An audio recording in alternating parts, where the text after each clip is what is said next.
Monte Carlo, talk to me a little bit about it. Okay, so Monte Carlo, another map where it's this beautiful, opulent, the wealthy in the Overwatch universe go here to play, you know? Flying yachts, casinos, luxury hotels, AI F1 races. We're another map. We're having a lot of fun just applying this Overwatch aesthetic to the world and this universe in Monte Carlo or Monaco. So, and this also has a nice story connection to the overall story of Overwatch 2. So look out for that as we share more later. But yeah, it's just gorgeous. I mean, and the one thing that strikes me about this map, and I think you guys can obviously speak to the best, is that each point and area of the map plays so drastically different. Once we'll actually see it in play, but is that something that you guys are looking at with map design, of just like how you guys can change like verticality, levels of terrain, really, empower certain heroes or certain roles to really kind of take advantage of that? We're definitely doing that. And I think a lot of the Overwatch 2 maps have features in them that we haven't built before. Everyone just got to look at Rome, and we have that sort of like switchback section in it, or like the loop section. And that was something we tried 3 or 4 times over the entire course of Overwatch development, and we're just never able to get it to work right. And on Rome, we feel like we finally cracked the code on something like that. In Monte Carlo, there is this really cool uphill section in the map, and it's steeper and longer than anything we've done before. And so there's a lot of like difference in elevation there, and I feel like it kind of just speaks to some of the changes that we're willing to make with this game in order to introduce new gameplay and to have it feel fresh and vibrant for players. Yeah, I definitely think we can start off that final map. We can keep this discussion going, because that was one of the first things that I noticed about this map. I was like, oh, like we're going straight. I was like, oh, this feels like, very like, classic Overwatch, like here's the choke, and then all of a sudden we're going up, and I was like, I can't remember a map, maybe even I think people when they see it probably would compare to like Eichenwald when you're kind of going around the castle, but it's even steeper than that. Like I remember you're looking at it and you're like, oh man, how were they getting up there? Like it's such a cool dynamic though. Yeah, definitely.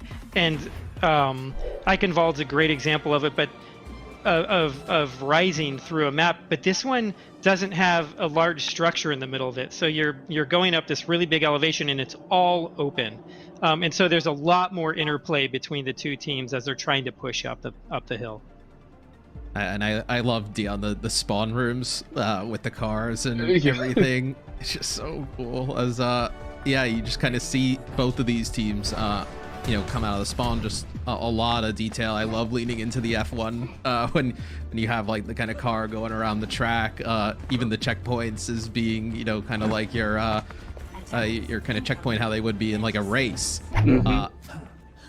You see this. So this first point is really interesting, I think, for a lot of people, is where we'll see Zarya on defense. It's like a solo tank. Like you can play so many different ways, right? I've seen people play like really close up by like some of these staircases, a little bit further back. You can play the snipers up on the bridge. You can play like soldier up on the bridge. I think just adds so much more dynamics to play. Yeah, and you definitely. can see the payload is another. We're having fun with the payload here. It's a AI-driven F1 car race. So. And creating the escort maps, how does that different from some of the other things you guys are working on, like push, hybrids, controls? Like is there a different type of philosophy when going in to start like a map for escort versus some of those other modes? Yeah, there's a lot of differences between these types of modes. And when you do map design on Overwatch, like one of the things you always have to think about is where the spawn rooms are going to be and how you're going to get out of the spawn rooms. And obviously it's different. Coming out of a spawn room is different on a payload map than any of our other map types, because you immediately start interacting with the objective. one of the toughest things about developing payload maps for Overwatch is the entire route needs to be like a certain minimum width just to be able to get the payload to fit through it. And usually you want to have enough space on the sides of it so that you can move around. We do have a few tight sections in our maps, but they're very short. Like right after you get the payload in King's Row, it gets very tight, but that's for a short period of time. And so when you do start making these wider areas, it becomes very difficult to control sightlines, and it gets easy to make very long sightlines through the map where it no longer really feels like an Overwatch map anymore, because we really try to control those things. And I think it's why you see that a lot of the payload maps, they do weave back and forth a lot, and so much of that is about controlling sightlines and then also presenting like difficult areas for a team to push through. Oh, this is the hilly section. Yeah, so I was gonna say that's the area of verticality where like there's a sniper perch up here to kind of like that right hand side if we're looking at it. But yeah, just this poses so many different obstacles for teams, but I also think it's kind of presents multiple ways to play where you see right now both teams playing the Zarya, but like you could play really fast and kind of dive up onto the high ground. Like you could play really slow, kind of work your way around. This team is just actually kind of just rolling on through. Zarya seems to be the tank choice of the day. Yeah, And you like can I said, see, that change is pretty new. you can see from a visual standpoint that when making a payload map, they're pretty large maps for an Overwatch space. So we want the visuals to kind of change as players complete objectives. The world looks different to them. You know, it was flat before, and then you reach the first objective, and now you're on the hill. And they'll move into the hotel for the final objective. So there's this visual progression to kind of your completing objectives. And you feel like you're making progress through the map because the world around you is somewhat changing as it goes along. Yeah, kind of like Dorado almost. Like Right. if you were to kind of think of a map from the live game where you kind of start through that choke area, goes towards that high ground, and then you have that like interior. And the interior for this map is one of the cooler things that I've seen in Overwatch, and hopefully we'll get to see it. But just the tiering of it. How did that come about? With when we can go inside, we'll obviously have a better view of it, but it's really kind of like this multi-tiered vertical kind of like casino. It's so interesting. Yeah, it's a super cool space and really fun to fight through. I think over time, Overwatch map design has changed a little bit, just the way that the game has changed a little bit. The presence or the importance of high ground really can't be understated in this game, and so we're trying to give more of that to teams, and trying to create kind of like conflict points in some of these maps, and who's going to control that high ground. Yeah, no, I think obviously as a shooter, right, their high ground is always kind of the go-to, where Overwatch has always had the ability for multiple players to take high ground, whether it's like a Hanzo, like we just saw there, like with a wall climb, or a Widow. But yeah, with like a multi-tiered level like this, it allows everybody to kind of have some access of high ground, which brings into play. I know Ana really kind of effective here at the high ground with the grenades as we see the payload kind of go over the line, and the car will go inside of the casino. I've seen a few cars inside of casinos in my day. They're usually not moving though. I think depending on how the day went, maybe they're moving, but that's just from my point of view. This is the hotel portion of the casino, the luxury casino. Yeah, and you can see the high ground in the back over there. It's actually really difficult for us to put a lot of it into our game. One of the things we do in Overwatch is our stairs are very shallow. And we don't typically have any steep ramps in the entire game. And I think the game plays better that way. It feels smoother like that. But it makes it so hard that it just kills the level designers on the project trying to get people up to high ground, because it takes a lot of space in order to do it. Oh, yeah, that's actually a really interesting point that I guess I've never really kind of taken a kind of a notice of. Yeah, when you the stairs aren't very like these like long like windy climbs. Like there's kind of turns to get to that elevation, Is that just to keep everything smooth and just kind of movement predictable? Yep. So that's part of it. To keep it smooth, keep movement predictable. It's also like it can be really like kind of difficult to overcome a really steep staircase. It's almost like a wall in front of you, and you don't know what's going to be at the top of it. And so we always like for players to be able to run through our maps and to be able to look at a space and kind of develop a mental 3D image of where everything's going, of what the space is actually going to be like outside of their view. And it's easier to do that with shallower stairs. It's also easier to push up a shallower staircase and a higher staircase. And like lastly, just the way that a lot of games character physics work, it's also smoother to move on steep staircases or on shallow staircases. I was gonna say the only really, I guess, steep staircase I can think of is the one on like Horizon Lunar Colony. On the first point where you're kind of going up towards the balcony. Mm-hmm. And yeah, that does kind of prove like some of the things that you're talking about, where I know we've all been there where a Junkrat is sitting on top of the stairs with Horizon. You can't see where he's shooting you from, and you're just kind of getting pelted on the way up. It's not the best of feelings, Yeah, I don't really know what to say about that besides we are moving away from 2CP. keep the combat moving. I love this area. Like, you see where that soldier's sitting up top. Like, one of the cool things about this map that I definitely saw when watching it was that like the attackers can actually like access that area.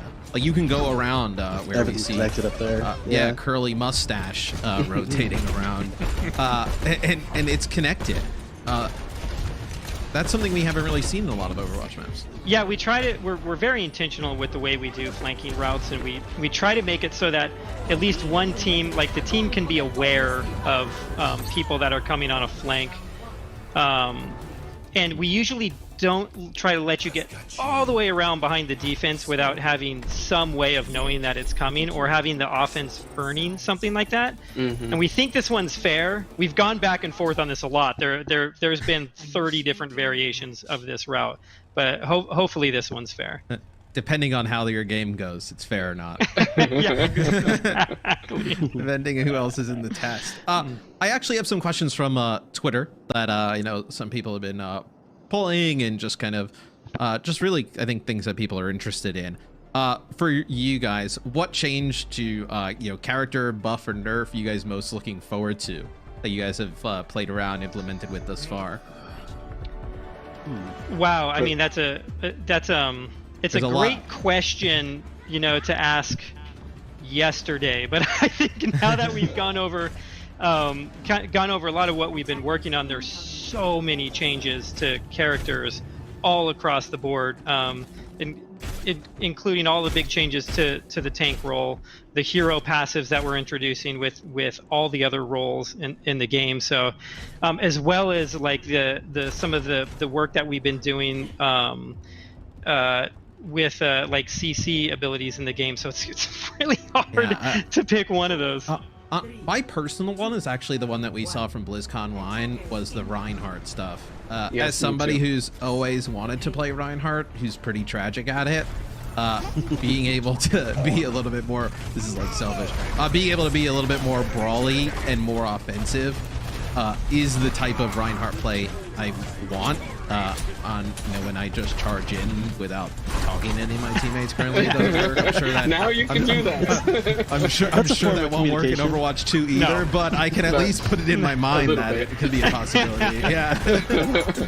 That's always the promise of Reinhardt in any version of Overwatch that you're playing, is that moment where you get to drop the shield and go in and just start laying waste to people. Feels so good. Yeah, it's you play Reinhardt and you come out and you feed a few times, you're like, maybe this isn't for me, and then you just land that one shatter, that perfect shatter, and then you're just like, yep, I'm committing. It's such a good ability. Here's another one from Twitter. How do you guys look at maintaining the balance between PvP and PvE? I assume they're kept like completely separate, like different environments. Like, But how do you guys look at that?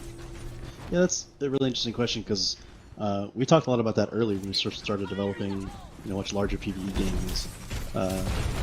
We look at a hero like Winston. Winston is super fun in PvP, but a lot of his enjoyment comes from sort of how much you're willing to commit, and there's always like this risk game you're playing, and you're taking space, but are you don't want to be too far ahead of your team or your healers and how you're committing and everything. But it's hard to translate that to a PvE environment, for example. So that in our early playtest of PvE, it was sort of like, it feels like it needs more, and then we started getting into like, okay, well, we really need to talk about if we're going to keep these separate or are we just making changes to the base hero. So a lot of the, like for instance, the current Winston alternate fire he has where he can shoot that blast actually came from PvE first. We were just this is a lot more fun, and like, I wonder if this could apply to the base kit. Plus we're doing all the other chains of PvP, and so we started playing with it in PvP. So in those cases, like if it feels like it works and we're like enjoying playing it, yeah, we'll totally take it. But I think our general philosophy is try to keep them separate, just so we can make sure that they shine really great in both individual game, or all the game modes really. Yeah, and this might I have to mention one thing really quick because it's kind of fun. I did early on. I just had to make this prototype, but I did a prototype of like a PvP VE mode. I called it, which was like a hybrid mode. Because I think like I get the expectation that people will probably ask about that pretty quick if we want to do that. And so I was like, let's just try a mode of it. And it was a little dirty because it was like there wasn't a lot of balancing done. It was just like, oh, let's just throw all the crazy PvE stuff in here and see how they work against players. And it was pretty tragic, but it was pretty interesting. And like, there's maybe a version of that. Yeah, exactly. There's maybe a version that we could do that at some point in the future, but we don't have like direct plans for that right now because it was one thing came out of it like this is fun, but like man, this would be a lot of work trying to balance this anywhere close to what it would have to be. Yeah, we do a lot of experimentation like that, which I think is one of the funnest parts about working on this game. And I know, like, as they were playing Rome, there was a question of like, hey, are we working on, like, do you work on other game modes? And it is something that we do a lot. Actually, the push map or the push game mode came out of a whole different game mode that we were working on, as we were kind of trying to solve how you would put a capture the flag into like a main version of Overwatch, and we weren't really able to do it, but push kind of came out of that. And we are working on one other one that I'm really excited about, and hopefully it's something that we'll be able to talk to our players in the community about later. I love that. Yes. More ways to play is totally fine with me, and I'm sure the rest of the community. It's something that I've actually kind of like found throughout the day, and it's one of the things that's like a little bit newer to the live game. It's like the experimental card, and then some of the things you're able to do there, and try out cool things that look like they've kind of made their way in. I feel like that has been a huge tool for you guys, for really just kind of testing out the April Fool stuff. Jeff, I don't know if I can convince you to give me the Flying Sigma. I don't know how that works in a solo tank, but like give me Flying Sigma so I can just battle Pharos and ignore my team. But a lot of some of that stuff is really interesting that you guys are able to try with the experimental. Yeah, it's been so powerful. I mean, I feel like it's sort of a developer's dream in a sense to be like, because you're always just like, I don't know, maybe this is kind of cool. Could we just like show this to people and get their impressions? But, yeah. Like, we can't really do that. In fact, we've talked about in the past about expanding, maybe even showing more stuff. But like, what if we showed like crazy early level layouts that was just all like gray box stuff? Like, how early can we show before it gets like really ridiculous? Where we're just like, here's a stick man with a gun. Like, is that just like not even worth giving feedback on or what? But like. So it's been powerful, and we're still looking at ways to sort of use it, and it's just another great feedback tool we get from the community. What's so funny, we were talking the other day, and it's like the April Fool's patch was ridiculous, but then when like you saw like some of the communities like, oh, this is kind of cool, and you're just like, wait, hold on, we get Sigma's cool to fly for a day or two, but like we can't have that all the time, right? Exactly. Yeah, so we see the blue team kind of approach the final area, and then there was one question actually just about the Overwatch dev team. Like, how has it been? Working from home. How large has the team gotten over the last few years? I feel like it's really grown a lot. the work from home is a bit of a mixed bag, you know. And when we first started, we were really worried about how productive the team would be, because it's never something it's something we haven't really done before. And the team is amazing, and they actually like really rallied, and I feel like we are just as productive as we were before, and in some ways we are more productive about certain things, you know. It's definitely, there's parts of it that are harder, you know, like we don't all have home offices, you know, like I just work in my bedroom, you know. I just have to make sure I make my bed every day before I go on calls. And then the team, it's really grown. We kind of like when we shipped Overwatch 1, when it launched, we were around 60 to 70 people, and the team has continued to grow from there. And I don't think we're at quite 200 yet, but we just keep growing, because the game that we're making now, Overwatch 2, it's a much bigger game than the original one. It's even a bigger game than, like, even when I started to hear about Overwatch 2, it was like, oh, cool, like, yeah, like, this is gonna, I want another Overwatch. And then, like, just kind of hearing everything that goes involved with it, with, like, the PvE, and, you know, now all these massive changes to PvP, like, the scope of the game is so big. Yeah, it's huge. Yeah. But it's really exciting working on something that has that many aspects to it. And the thing that I like about it, and hopefully what we're showing here today, is that we're able to work on something that's new, you know, and it has all these exciting elements, while still focusing on what, like, made the original game great. Like, we are like, hey, love or hate 5v5, we are committed to like keeping the PvP of Overwatch as competitive as possible, and we are putting so many resources into it.